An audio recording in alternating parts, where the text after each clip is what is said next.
It's just after 6 in the morning and an army is on the move in Ayuddhaya. A continuous stream of buses pulls up on the edge of the historic island. Thousands of workers line up for the daily ride that will take them out of the city centre.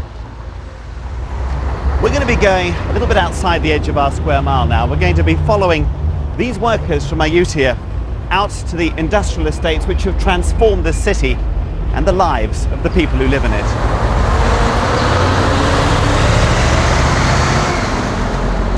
These estates are home to some of the world's most recognised global companies. They, as much as the temples and the river, now define life in this city. This is one of the places all those workers were heading for.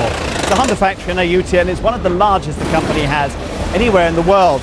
It employs 5,500 workers, and it can make up to 300,000 cars every year. So why has Honda chosen Ayuddhaya as a place to base itself? Well, I'm going to put that question to the Vice President, Nobuyuki Shibaike. Nobuyuki-san, very nice to see you. Thank you for giving me your time. He runs through all the different models that are made here and exported to nearly 40 countries, with quality, he says, that rivals Japan. It's very easy to find good workers in this area. That's the reason we came. Our company started manufacturing in Ayuddhaya in 1996. At that time, there weren't so many Japanese companies here as there are now. But once we started our project, it created the right environment to attract our part suppliers to this area as well. Last year, that commitment to Ayuddhaya faced its toughest test, from the weather. The city was inundated by the worst flooding anyone could remember. Honda stopped production for almost 6 months. New car models were delayed. After that, is the company still willing to stay for the long term? Frankly speaking, at this point, we haven't thought about that. However, we receive a lot of warm support from the Thai people. Our sales continue to grow very well.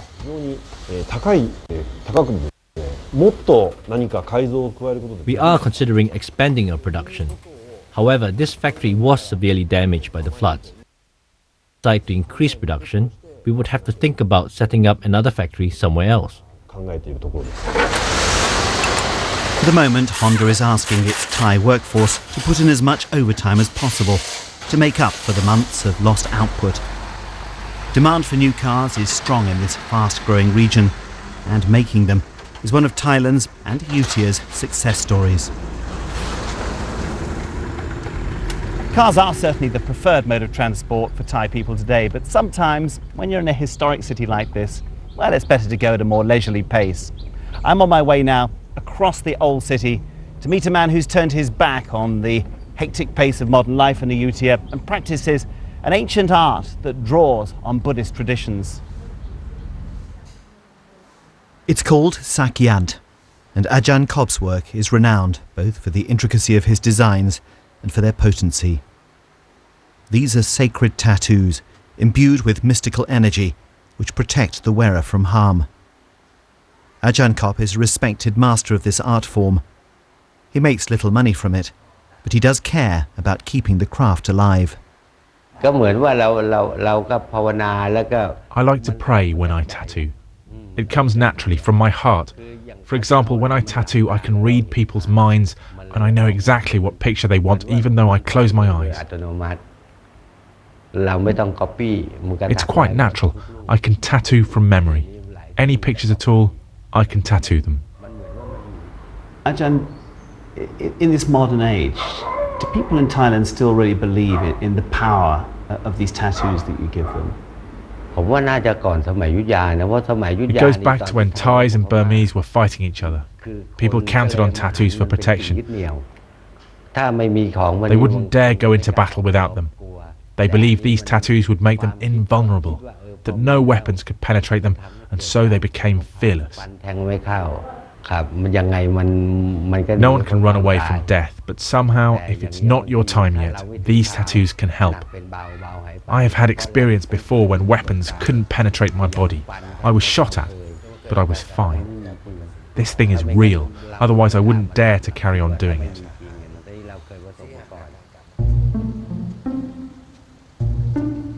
And here's another living legacy of Ayuddhaya's past. Working elephants. Not hauling logs these days, but giving tourists a lofty ride through the ancient sites of the city.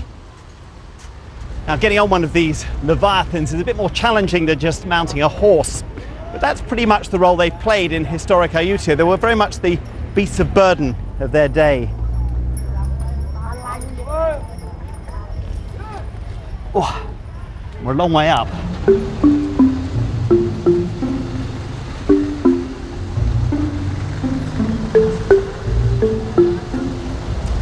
This elephant is ambling along in a relaxed enough fashion, but it's worth remembering that in the old days they were trained for war, and in fact the kings of Ayuddhaya used to ride them into battle.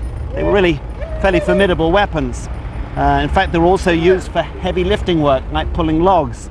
But of course today, those roles have completely finished. Now this here is what's known as a kraal, or perhaps a stable where the old kings of Ayuddhaya used to keep the herds of elephants that were such an important part of their lives. But today, it is the last one left in Thailand. But they are still running a program here which aims to keep the role of these elephants going in the 21st century. And Eva Narkovits, you've been working here for about the last 6 years, is that right? That's right. Okay, just tell me, Eva, what you're trying to do by breeding elephants here today. What we're trying to do is create a sustainable future for these elephants. So what we're trying to do is breed them, which we are not really, well, we're doing extremely successfully. We've had 52 successful births since 2000, when you consider there's only 3,000 or 4,000 elephants left in Thailand. That is a really, important number of elephants, and they seem to... Is this one of this year's elephants? Yeah. They're very playful, aren't they? Oh yes, they're extremely playful. They are just, they're fantastic creatures. Yes, and we also look after dangerous and killer elephants, and that's very important because a lot of those elephants don't have anywhere to go. We're very much about educating people about the role of the elephant in history, hence why we are located in this area, because that link to history is extremely important. They were a big part of Ayuddhaya life, weren't they? Yes, and Thailand's life. If it wasn't for elephants, Thailand would not be what it is today.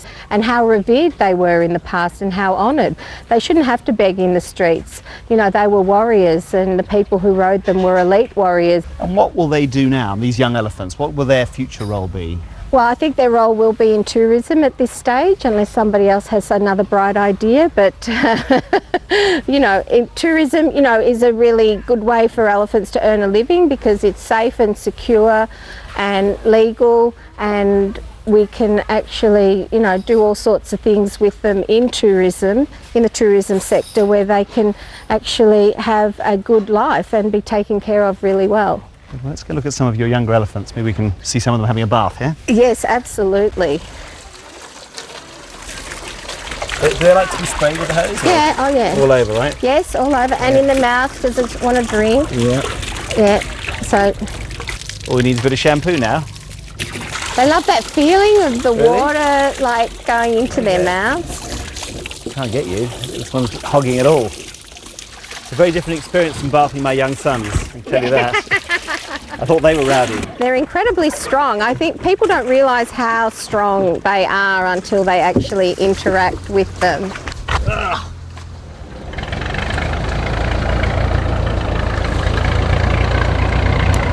Well, this is the way to end our time in Ayuddhaya, with fine Thai cooking and the river rolling slowly past us. Despite its impressive modern manufacturing industries and its grand historic legacy, Ayuddhaya still retains the easygoing feel of a provincial town, with all the charm that you so often still find in Thailand outside the big cities. For more of our special coverage in Thailand, you can go to our website. That's www.bbc.com/Thailand Direct.